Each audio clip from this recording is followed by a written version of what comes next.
साई राम, ओम साई राम, ओम साई राम, ओम साई राम।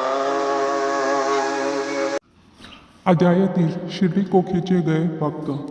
वाणी के काका वैद्य खुशहाल चंद, बम्बई के रामलाल पंजाबी। इस अध्याय में बतलाया गया है कि 3 अन्य भक्त किस प्रकार शिरडी की ओर खींचे गए। प्रकथन। जो बिना किसी कारण भक्तों पर स्नेह करने वाले दया के सागर हैं तथा निर्गुण होकर भी भक्तों के प्रेमवश ही जिन्होंने स्वेच्छापूर्वक मानव शरीर धारण किया, जो ऐसे भक्त वत्सल हैं कि जिनके दर्शन मात्र से ही भवसागर के भय और समस्त कष्ट दूर हो जाते हैं, ऐसे श्री साईनाथ महाराज को हम नमन करें।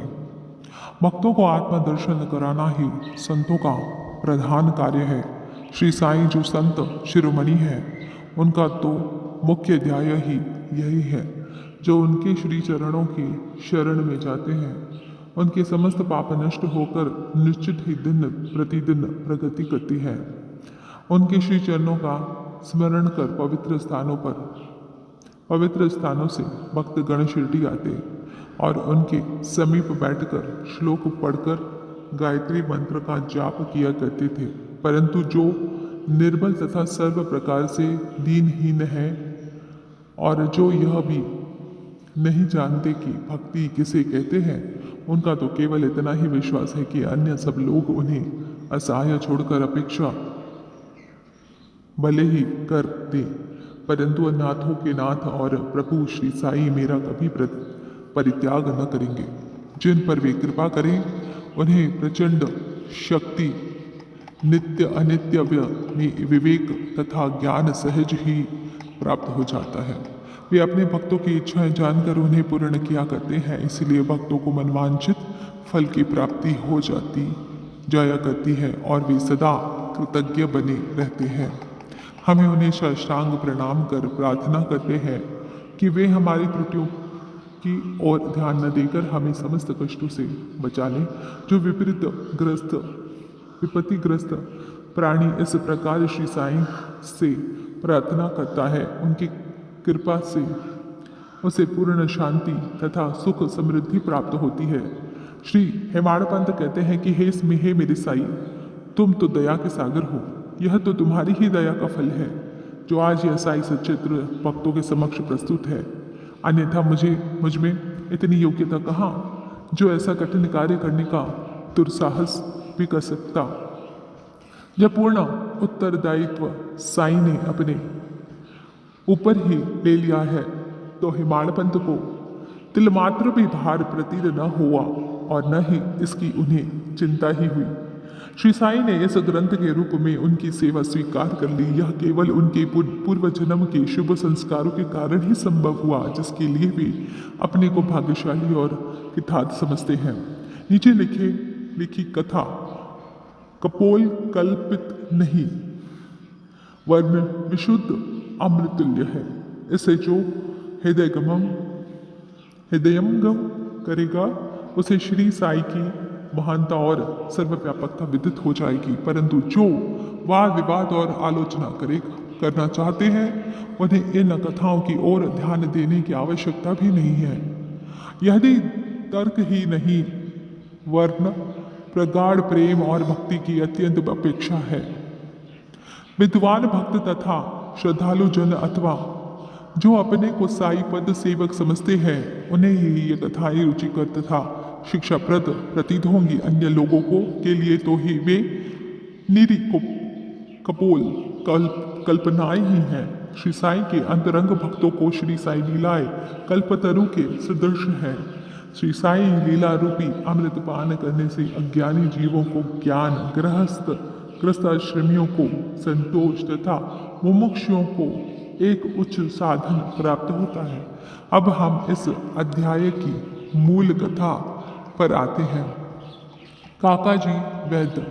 नासिक जिले की वाणी ग्राम में काका जी वैद्य नाम के एक व्यक्ति रहते थे। वे श्री सप्तश्रृंगी देवी के पुजारी थे। एक बार वे विपत्तियों में कुछ इस प्रकार ग्रस्त हुए कि उनके चित्त की शांति भंग हो गई और वे बिल्कुल निराश हो उठे। एक दिन अति व्यथित होकर देवी के मंदिर में जाकर अंतःकरण से वे प्रार्थना करने लगे कि हे देवी, हे दयामयी, मुझे कष्टों से शीघ्र मुक्ति करो।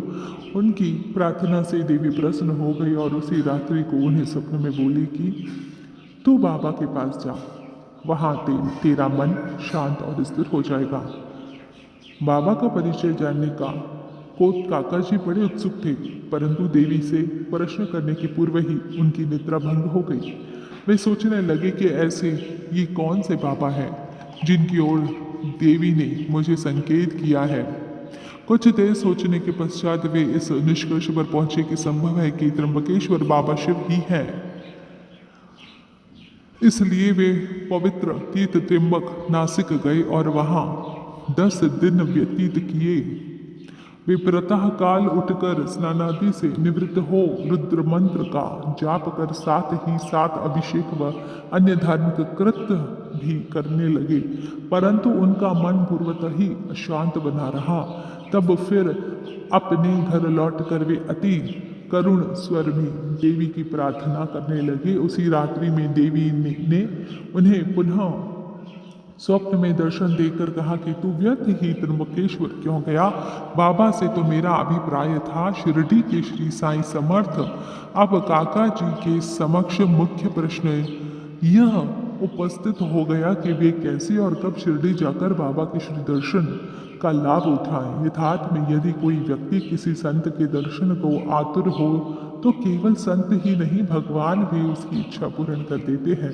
वस्तुतः यदि पूछा जाए तो संत और अनंत एक ही है और उनमें कोई भिन्नता नहीं। यदि कोई कहे कि मैं स्वतः ही अमुक संत के दर्शन को जाऊंगा तो इसे निरंदम्ब के अतिरिक्त और क्या कहा जा सकता है। संत की इच्छा के विरुद्ध उनके समीप जाकर कौन दर्शन ले सकता है। उनकी सत्ता के बिना वृक्ष का एक पत्ता भी नहीं हिल सकता। जितनी तीव्र उत्कंठा संत दर्शन की होगी तदनुसार ही उनकी भक्ति और विश्वास में वृद्धि होती जाएगी और उतनी ही शीघ्रता से उनकी मनोकामना भी पूर्ण होगी। जो निमंत्रण देता है वह आदर आतिथ्य का प्रबंध भी करता है। काका जी के संबंध में सचमुच यही हुआ। श्यामा की मान्यता। जब काका जी शिरडी यात्रा करने का विचार कर रहे थे उसी समय उनके यहाँ एक अतिथि आया जो कि श्यामा के अतिरिक्त और कोई न था। श्यामा बाबा के अंतरंग भक्तों में से थे। वे ठीक इसी समय वाणी में क्यों और कैसे आ पहुँचे, अब हम इस पर दृष्टि डालें। बाल्यावस्था में वे एक बार बहुत बीमार पड़ गए थे। उनकी माता ने अपनी कुल देवी सप्तशृंगी से प्रार्थना की कि यदि मेरा पुत्र निरोग हो जाए तो मैं उसे तुम्हारे चरणों पर लाकर डालूंगी। कुछ वर्षों के पश्चात ही उनकी माता के स्तन में दाद हो गई। तब उन्होंने पुनः देवी से प्रार्थना की कि यदि मैं रोग मुक्त हो जाऊं तो मैं तुम्हें चांदी के 2 स्तन चढ़ाऊंगी। पर ये दोनों वचन अधूरे ही रहे। परंतु जब वे मृत्युशैया पर पड़ी थी तो उन्होंने अपने पुत्र श्यामा को समीप बुलाकर उन दोनों वचनों की स्मृति दिलाई तथा उन्हें पूर्ण करने का आश्वासन पाकर प्राण त्याग दिए। कुछ दिनों के पश्चात वे अपनी यह प्रतिज्ञा भूल गए और ऐसे भूले पूरे 30 वर्ष व्यतीत हो गए। तभी एक प्रसिद्ध ज्योतिषी शिरडी आए और वहां लगभग 1 मास ठहरे। श्रीमान बूढ़ी साहब और अन्य लोगों को बतलाई। उनकी सभी भविष्यवाणी प्राय सही निकली। उनसे सबको पूर्ण संतोष था। श्यामा के लघु भ्राता भापा जी ने भी उनसे कुछ प्रश्न पूछे। तब ज्योतिषी ने उन्हें बताया कि तुम्हारे ज्येष्ठ भ्राता ने अपनी माता को मृत्युशैया पर जो वचन दिए थे उनके अब तक पूर्ण न किए जाने के कारण देवी असंतुष्ट होकर उन्हें कष्ट पहुंचा रही है।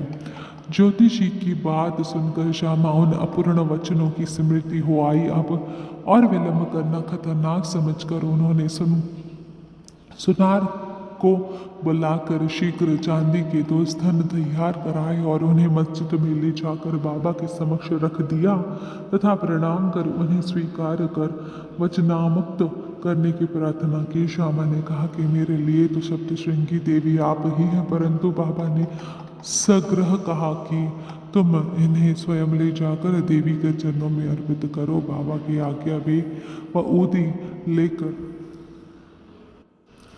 ऊदी लेकर उन्होंने वाणी को प्रस्थान कर दिया। पुजारी का घर पहुंचते पहुंचते वे काका जी के पास जा पहुंचे। काका जी इस समय बाबा के दर्शनों को बड़े उत्सुक थे और ठीक ऐसे ही मौके पर श्यामा भी वहां पहुंच गए।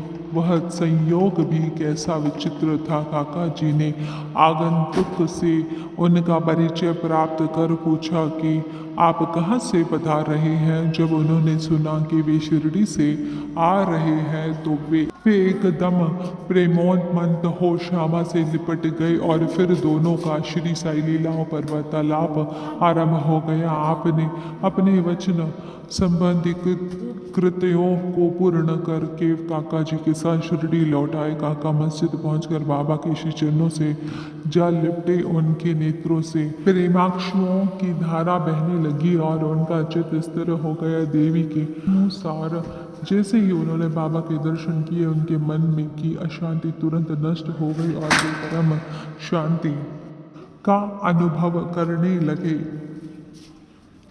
वे विचार करने लगे कि कैसे अद्भुत शक्ति है कि बिना कोई संभाषण या प्रश्नोत्तर किए अथवा आशीष पाए दर्शन मात्र से ही अपार प्रसन्नता हो रही है। सचमुच में दर्शन का महत्व तो इससे ही कहते हैं। उनके तृषित नेत्र साई चरणों पर स्थिर हो गए और वे अपनी जीभा से एक शब्द भी न बोल सके। बाबा की अन्य लीलाएं सुनकर उन्हें अपार आनंद हुआ और वे पूर्णतः बाबा के शरणागत हो गए। सब चिंताओं और कष्टों को भूलकर वे परम आनंदित हुए। उन्होंने वहाँ सुखपूर्वक 12 दिन व्यतीत किए और फिर बाबा की आज्ञा आशीर्वाद तथा उदी प्राप्त कर अपने घर लौट गए। खुशहाल चंद राहता निवासी ऐसा कहते हैं कि प्रातः बेला में जो स्वप्न आता है वह बहुधा जागृत अवस्था में सत्य निकलता है। ठीक है, ऐसा ही होता होगा, परंतु बाबा के संबंध में समय का ऐसा कोई प्रतिबंध नहीं था। ऐसा ही एक उदाहरण प्रस्तुत है। बाबा ने एक दिन तृतीय प्रहर काका साहब को टांगा लेकर राहता से कुशाल चंद को लाने के लिए भेजा, क्योंकि कुशाल चंद से उनकी कई दिनों से भेंट न हुई थी।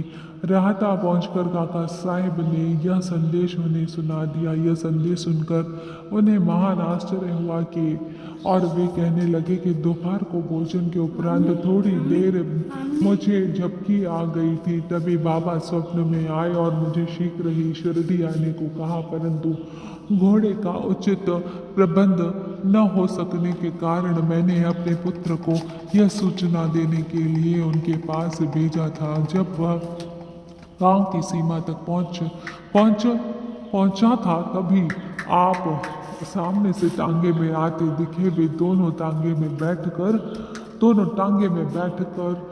शिरडी पहुंचे तथा बाबा से भेंट कर उन्हें बड़ी प्रसन्नता हुई। बाबा की यह लीला देख कुशाल चंद गदगद हो गए। बम्बई के रामलाल बम्बई के एक पंजाबी ब्राह्मण श्री रामलाल को बाबा ने स्वप्न में एक महंत के वेश में दर्शन देकर शिरडी आने को कहा। उन्हें नाम ग्राम कुछ भी पता न चल रहा था। उनको श्री दर्शन करने की तीव्र उत्कंठा हो तो थी, परंतु पता ठिकाना ज्ञात न होने के कारण बड़े असमंजस में पड़े हुए थे। जो आमंत्रण देता है वही आने का प्रबंध भी करता है और अंत में हुआ भी वैसा ही। उसी दिन संध्या समय जब वे सड़क पर टहल रहे थे तो उन्होंने एक दुकान पर बाबा का चित्र टंगा देखा। स्वप्न में उन्हें जिस आकृति वाले महंत के दर्शन हुए थे वे इस चित्र के ही सदृश थे। पूछताछ करने पर उन्हें ज्ञात हुआ कि यह चित्र शिरडी के श्री साईं समर्थ का है और तब उन्होंने शीघ्र ही शिरडी प्रस्थान कर दिया। तब जीवन पर्यंत शिरडी में निवास किया। इस प्रकार बाबा ने अपने भक्तों को अपने दर्शन के लिए शिरडी में बुलाया और उनकी लौकिक तथा पारलौकिक समस्त इच्छाएं पूर्ण की। श्री सद्गुरुनाथ परमस्तु शुभम भवतु। श्री सच्चिदानंद सद्गुरु साईनाथ महाराज की जय। श्री सच्चिदानंद सद्गुरु साईं करुणानंद महाराज की जय। श्री सच्चिदानंद सद्गुरु जगत गुरु बाल योगीराज साईं नारायण महाराज की जय। साईं लीलावती माता की जय। ओम